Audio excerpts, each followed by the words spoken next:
This morning I met a man who had just got out of jail, and what he really needed wasn't money. So let me tell you what happened this morning, while I was at work getting coffee and fuel at a truck stop. While I was getting my coffee, I seen this man who had a gray sweater. He had gray sweatpants. He had a bag full of stuff that looked like it belonged to him. Clearly, the county jail is right across the street from the truck stop. So immediately I put two and two together, and I noticed that he had just got released from jail. So when I was getting my coffee, he was already leaving the truck stop, like he was going out the door. So my instinct was to go talk to him. So that's what I did. So I put the coffee down, I went outside and I talked to him, and I asked him, I said, "Did you just get released from jail?" And he told me, "Yeah, I got released from jail." And I told him, I gave him a few dollars, and I said, "Here, you need it more than I do."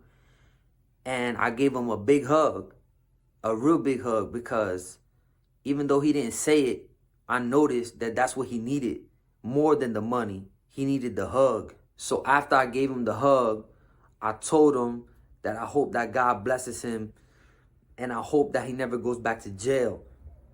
And I told him to go get his CDL, and I told him to start a business, because I felt in my heart that he needed guidance more than he needed money. And I saw a man that was hurt and down bad. Yes, he had just been released, but I seen a man who had just gone through so much suffering. And I was there personally. I wasn't in the county jail, but I was in the youth house. So I understand that feeling of leaving the facility and being released. So I know that feeling. I could empathize with that, because I was in that situation before. So when I saw him and I told him those things, I really meant it. And he still has a future. He doesn't have to be defined by his past. None of us do. No man should be defined by his past, as long as he could still blaze a path forward to be a better man. As long as he goes in the right direction, he doesn't need to be scrutinized for his past, because we all have a past. And at the end of the day, the only person who can judge us is God. And God doesn't judge a man until the end of days, until his last breath, until the end. So who are we to be judging another man? That man, he didn't need pity. He didn't need judgment. He just needed somebody to tell him that he's still a somebody, and that he still mattered. Even if he was just released from jail, he still matters. He still has a life to live. He still has obligations to fulfill as a man. So if you're watching this and you feel like that your past disqualifies you, it doesn't. If you messed up in your past, it's okay. It's called being human.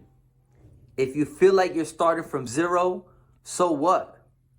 God is a God of redemption, not labels. And sometimes the biggest thing you could do for another man isn't giving him money. It's by giving him a belief and a mindset, and letting him know that his story isn't over yet. I drove off from the truck stop and I realized something.